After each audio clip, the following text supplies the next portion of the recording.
oh, AI is going to take your job. Like AI is going to automate everything. There's going to be no need for middle managers anymore. Wrong. Okay, we need to go through this because it isn't actually quite as black and white, as clear as just, is AI going to take your job? Yes or no? Asking that question is the wrong question to ask. So I did a couple of months ago, I did like my biggest ever on stage talk, 600 people in the room, brilliant talk at Victoria Warehouse in Manchester. And I always leave time for Q&A at the end of talks. I think it's the most important, like most valuable bit that generally the audience get the most from.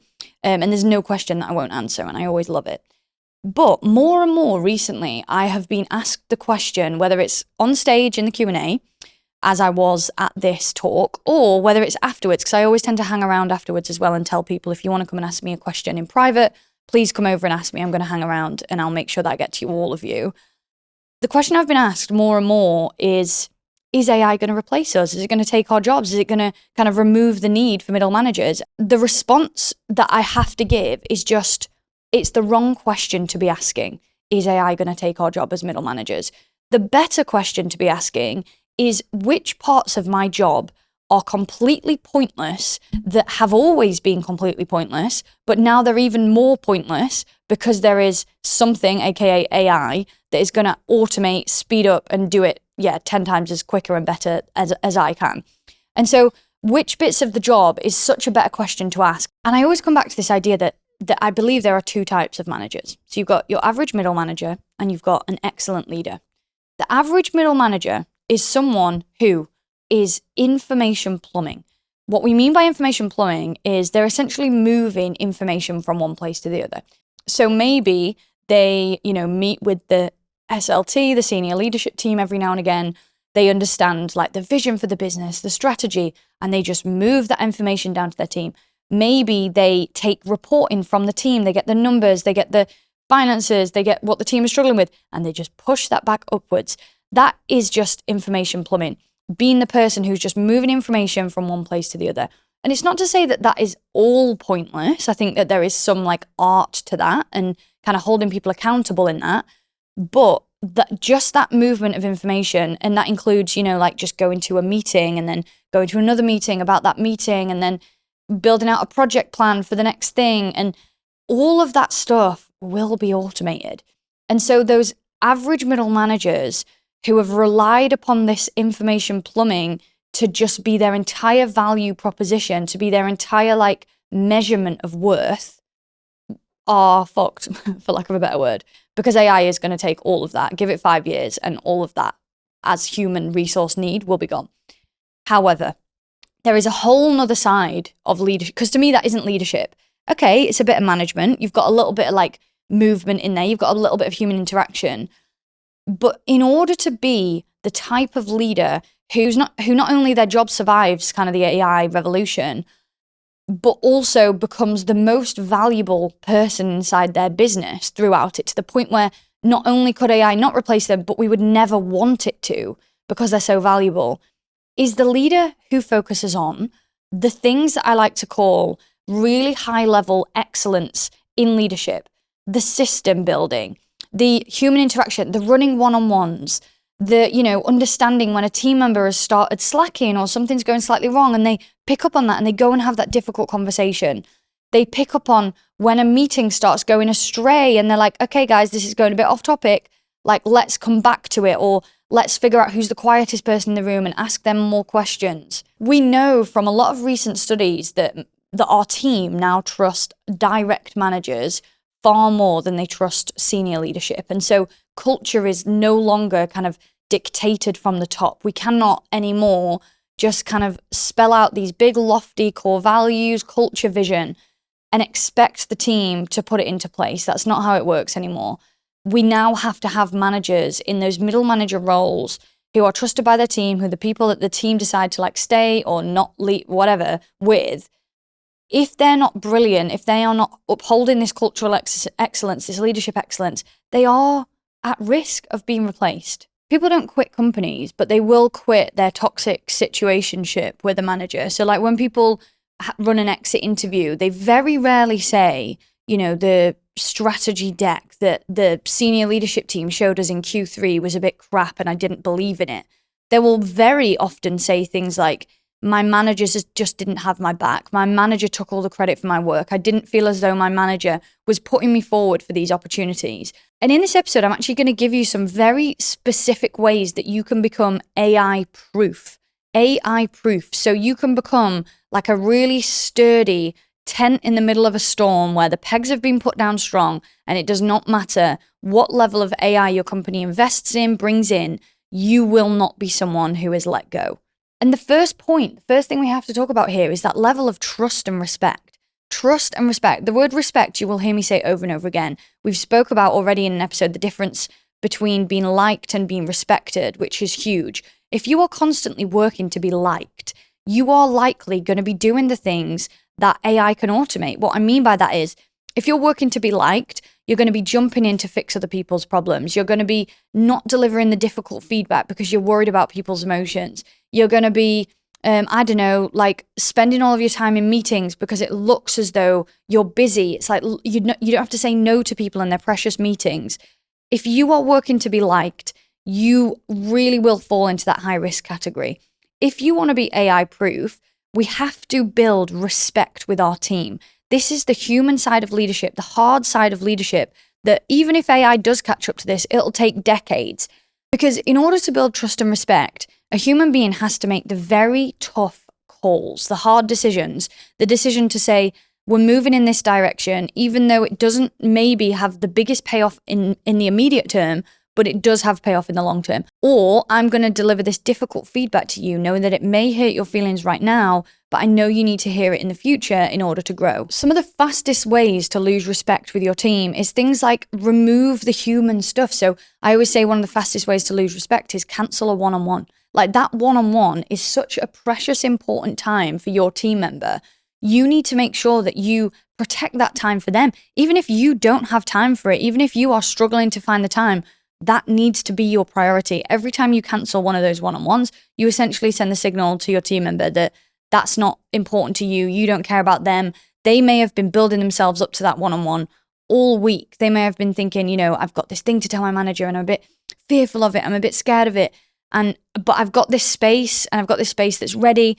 So I'm going to use that one-on-one as a kind of time to bring that thing to you. And if you then go and cancel it, what what the effect is going to be. In the back of their mind, they'll be like, what's the point? Like, why do I even bother? Another fast way to lose respect is back the wrong team. So your team should be your ride or die. I always think, and I saw this a lot in corporate, your team should be your ride or die. Like as their leader, you should protect them. You should be like, when they make mistakes, you take the fall for it. When they have wins, you platform those wins. You shout their name from the rooftops. You look for opportunities for them in rooms that you're not in. Your team have to be your ride and die.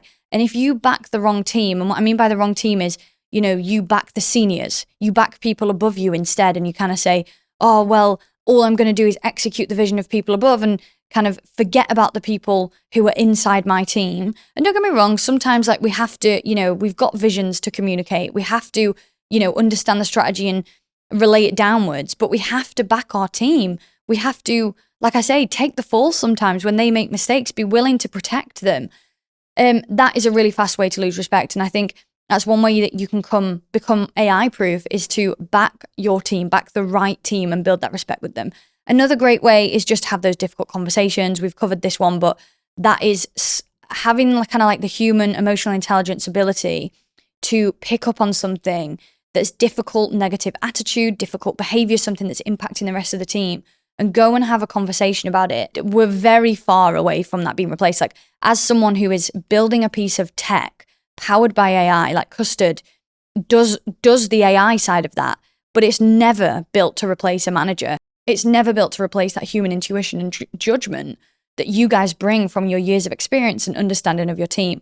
It's there as a sidekick. It's there to say, I'm going to give you more data. I'm going to give you more insight. I'm going to give you more information. I'm going to help give you the confidence through an AI leadership coach. I'm going to, give you those scores and feedback from your team, but I'm not taking away the judgment call from you. I'm not taking away your human capability to interpret this data in the way that you need to and go and relay it into your team and close that feedback loop. And then one of the other big ways that you can lose respect and therefore kind of diminish your opportunity to become AI proof is you can take credit.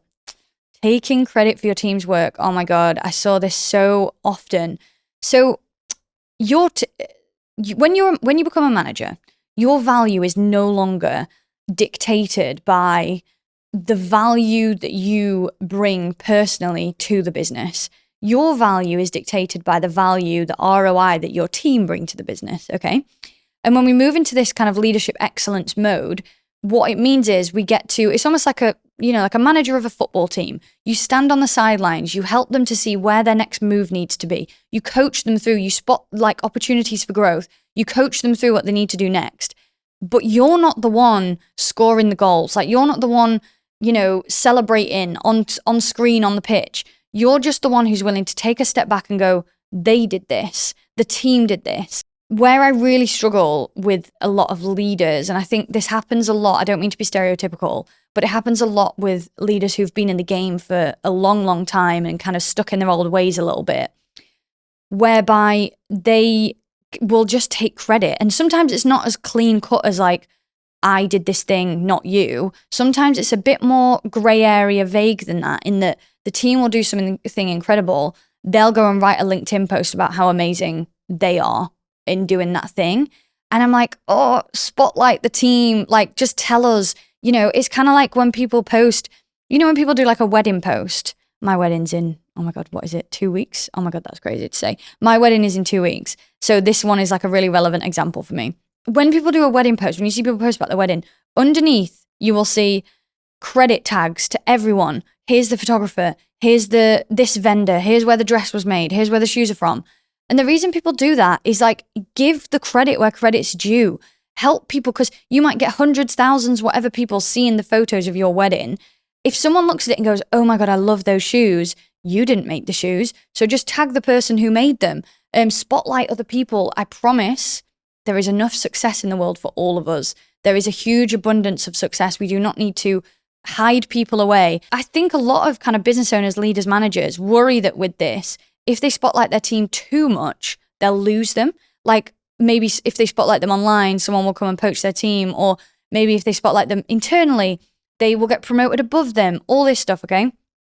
I'm here to tell you that that's actually never happened to me. And what I mean is I have spotlighted my team for as long as I can remember in every single way possible, internally in the organization, put them up for opportunities on LinkedIn, big them up to themselves, just in the meetings to themselves, giving them all the confidence in the world.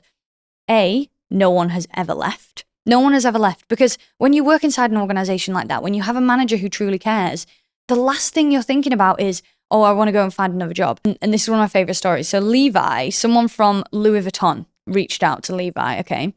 And Levi's incredible at what she does. I talk about her all the time. She's fucking amazing. And she's been on this whole journey as well with the business, like through social media, ops manager now. Like she can run every single thing inside of our business. Someone from a recruitment team who were recruiting for quite a big role at Louis Vuitton reached out to her and was like, we've seen you online. We think you'd be perfect for this role. Like, can we put you forward for it? And Levi, the first thing Levi did was screenshot it and send it to me. And she was like, isn't it so funny that if you'd have asked me a few years ago, this would have been like my dream job opportunity. And now all I see is like, I look at it and I'm like, I'm not bothered, because I'm so happy where I am in the job that I do. I genuinely, and we pay her well. She has lots of freedom, lots of flexibility. She gets to explore all the things she's great at. She's like, why would I want to move? And I'm obviously, as also a friend to Levi, I'm like, oh, you probably should explore it. But she's like, no, I don't want to. Like, I don't want to go anywhere. So this is what happens when you remove that fear, remove that scarcity from your mindset. Scarcity versus abundance mindset will take you so far. Scarcity will tell you there is only a finite amount of success, and that finite amount of success can be taken by other people, and therefore it's taken away from you. Whereas an abundance mindset will say, actually, we all succeed when we all win together. We succeed the best when all of us love our job, when all of us are making lots of money, like we're working in jobs that we want to work in. We love what we do. We're challenged and fulfilled. And I can't create that for myself unless my team feel that too. And so this is how you really become an AI-proof manager, is tapping into these things, that make human beings excellent, spotlighting other human beings to make them feel as though there is something in them. So that's building respect. Another way I believe, and I spoke about this on the podcast a few times already, and I will keep saying it. Another way I believe you can make yourself AI proof is make yourself visible. Just make yourself really visible so that you do not get lost in the kind of wash of, I don't know how many people are in your organization. You could be in a very small team. You could be in a huge corporate organization. You could be in a small, medium business, whatever.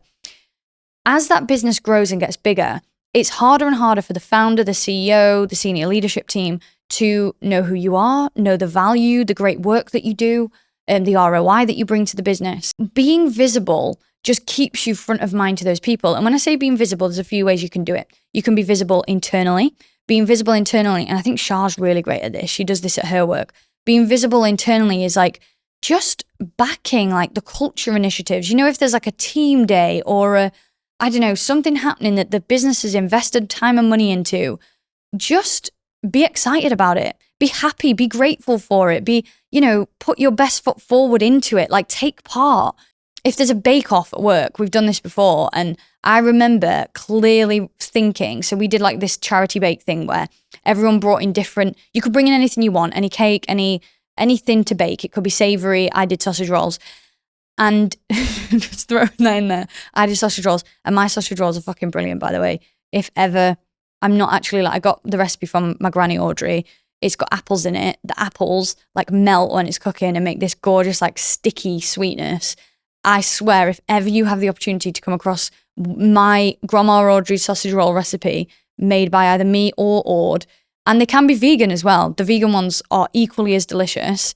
Just never pass that opportunity down. And then maybe the next time we do an event, I'm going to have to make those sausage rolls. Anyway, we've got sidetracked. So I make sausage rolls for the bake-off for the team. Where the hell am I going with this? Oh yeah, I remember.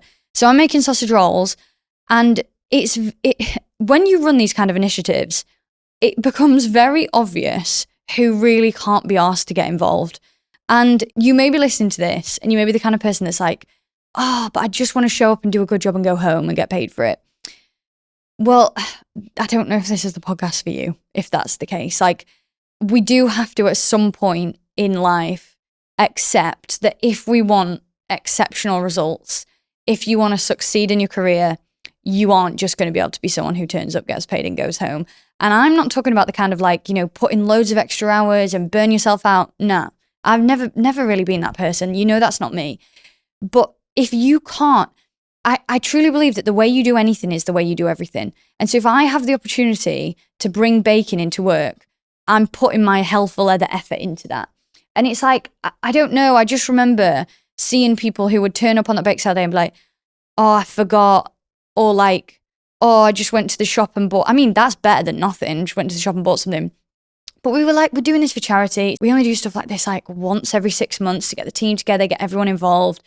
Like we even said to people, like, if you want to leave an hour early to go home and do the baking, you can do. So it wasn't even like we were expecting lots from people outside of work. We were giving everyone, I think we gave everyone like a £25 budget as well, which is quite a lot for cake making, to go and buy the ingredients. So we really had covered everything. All we needed from people was the effort. And it was very, very clear to me who hadn't put the effort in. And it just gives you this like knock of, if you're giving that lack of effort when we're running a charity initiative that's been fully funded and backed by the business, what else are you putting that lack of effort into? And so being visible internally is like I think it's truly just putting effort into things like those culture initiatives that a lot of people don't care about. But it's also, I always think a great thing to do is send like a Friday roundup to your manager. Tisha does this really well. Tisha sent me one last week. And you're not bragging. You're not annoying your manager. If you just send them a list on a Friday, just before you clock off, whatever, like 4:30 on a Friday afternoon, saying, okay, here's what's been done. Here's what's been smashed out the park this week. Here's, if you want to see them, so Tisha will like link things out for me to go and look at. Here's what we've done this week, what's gone really well. Here's what I just need your input on, like if they've got a couple of questions. And here's what I think we need to focus on next week to get better. It's almost just like a visibility list to say, just so you know, all of this is in hand. You can go off and enjoy your weekend. I promise you, your manager, even if they don't physically thank you for it, which they probably will and should do, but even if they don't, even if they just see it, I guarantee you are sending a signal to say, I am highly valuable inside this organization. I am doing the work, even though you can't see me. And I think this is especially with like the rise of remote work and hybrid work. You know, Tisha and I are only in the office together twice a week. And so it's like most of the time, I don't know what she's doing. And obviously we have like a high level of trust with one another, but it's so valuable as a manager for me to just see that list and go, oh, amazing. Okay, great. I can mentally close off the latch from this week. And so be visible. That's being visible internally. I also think like shout out your team on internal comms. So like something that we used to do, we used to have this like team channel that was, we had loads of different ones. We had some for like learning, some for shout outs. It just once a week, like just take the opportunity to tell people internally, oh, by the way, Levi or Tisha did this incredible piece of work this week. I think everyone would love to see it. It's amazing. Like, can't believe how far we've come with this. Just 5 minutes, less than 5 minutes on a Friday afternoon, send that message to the full team.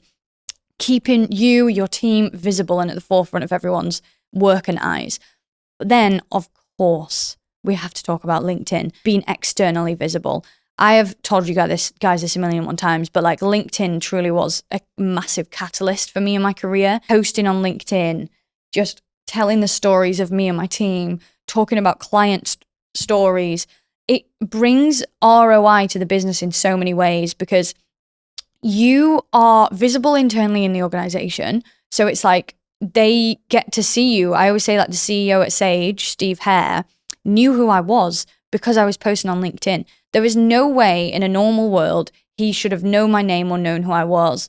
But because I was posting on LinkedIn about the business that he was the CEO of course he's going to know my name. And he was liking my posts. He was commenting on them. He even did a post about me once. That was like my biggest claim to fame at the time. He actually did a LinkedIn post and tagged me in the first sentence and thanked me. And he'd been to visit my team and it was all brilliant. And that's the CEO of a multi-billion-pound global corporation who had zero business knowing my name. But because I was making myself wildly visible, putting myself in front of all of these opportunities, like obviously you're going to get thought of first. And, if ever redundancies come around or AI comes to like take jobs, you're going to be the last person on the pile of people to make redundant. Trust me. And so visibility is a massive way to make your job AI proof because AI can't do that yet. And the other bit that I missed is the ROI that also brings to the business is just all the eyeballs on the business. Yes, your CEO might see it, but also all the eyeballs that you bring into the business because other people from other businesses, potential clients are reading those stories and you're essentially becoming an evangelist, a salesperson, even though your job might be nothing to do with it. But then the big, big, big way that you can future AI proof your career is to actually use it. You will have all heard that phrase that's been going around that's like, AI won't replace me, but a person using AI will. And the quality and the speed at which AI is developing at is insane at the minute. Like I remember I've been using AI for quite a long time, like a good few years now. And I remember, and not only that, like we've obviously built a product with AI inbuilt in it. We've used AI to build it. We use Claude Cowork in the back end to build out like projects, to automate reporting, lots of different things. And there are a lot of limits to it. Like there's certain things, for example, you can technically build out a website with AI using things like Lovable and Replit, but we chose to go with a proper website developer, a human website developer, because we were just going back and forth with it. It was taking too much time. We really wanted to outsource it. And so there are limitations, but it is just developing at such a huge, rapid rate. Go and learn and understand what artificial intelligence even is, the limits of it, the access that it has, the different factors of Claude. Like I think Claude is brilliant. We were ChatGPT people for a while. And then when Claude brought out Cowork and projects that are kind of like, so you have the LLM, which is the chatbot interface, which I guarantee all of you will be using. You could use ChatGPT and Claude, very similar. But it's then the depth that goes behind that. So Claude Cowork, similarity in ChatGPT is OpenAI have something called, I think it's called Codex, ChatGPT Codex. But then Claude also have Claude Code. And so they have like the 3 depth levels and you can build out agents. Agents are essentially just, it's kind of a person, but it's like a specific task-driven thing.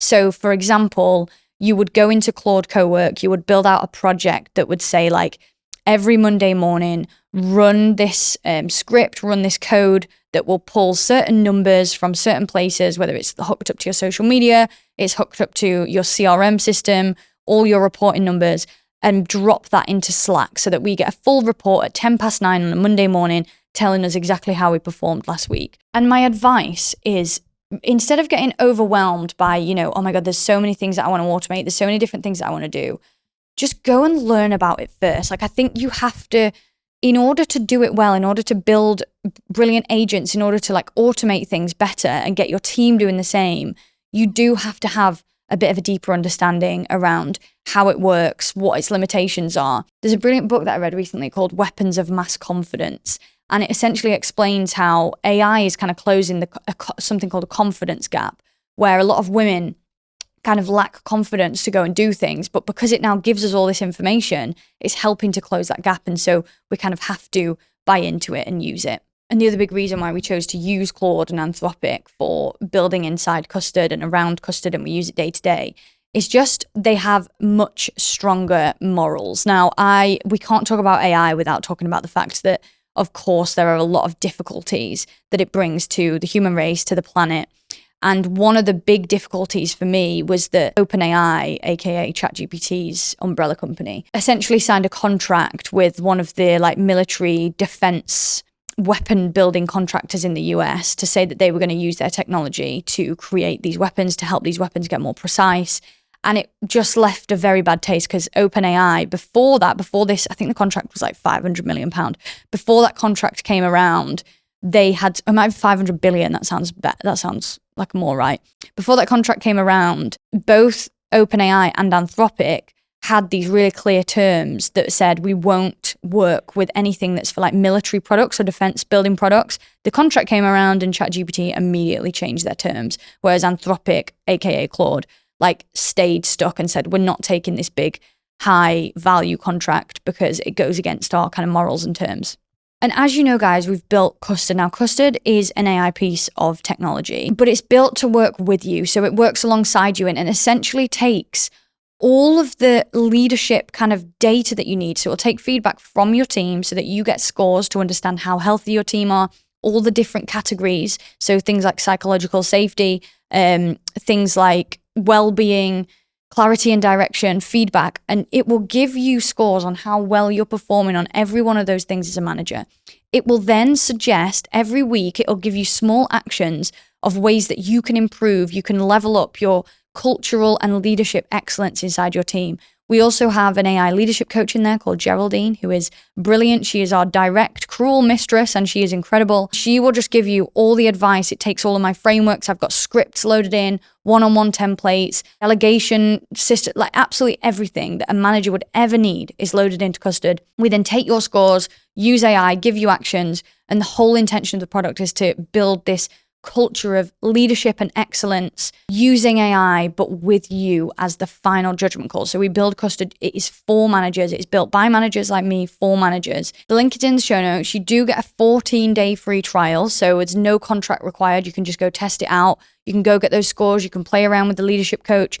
It's absolutely no contract required. So yeah, go play around with it. We are leveling up the product every single day. And if you want to stay at the forefront of AI with leadership, with culture, there is no better place to do it than with Custard.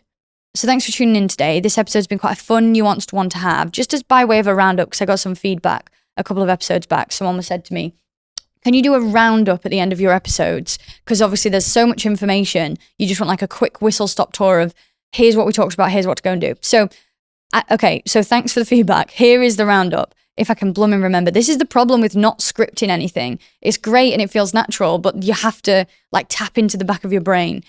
So as a roundup, we went through the ways that you're going to AI proof your leadership career, building that respect by not taking credit, giving credit where credit's due, having the tough conversations.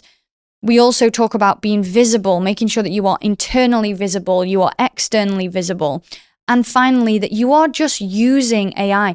The first action there is just go and learn. Go and watch some YouTube videos. Go and watch some, I'm sure there's some free LinkedIn learning courses on like how to use AI and what it means, what its limitations are. Because the fact of the matter is, guys, it's blooming coming, whether you love it or hate it. It is coming over the next 5 years. You're going to see it seep into your workplaces in 1,000,001 different ways. And it's time for you to become more valuable by becoming visible, earning that respect, being more human, and using AI to kind of level up everything that you do. You've got this. If you've got any questions, please just drop it in the comments below. I answer all of them. I read all of them. No question is too much. No question is too deep. We're going to do an episode in just a few weeks' time where we're going to answer your questions. So send your questions in. You can email hello@theboardroompodcast.com. No question is too long, too deep, too crazy. We'll keep them anonymous. So please send those questions in and we'll answer them on a live episode recording in just a few weeks. Thanks for being here and we will see you next week. Bye.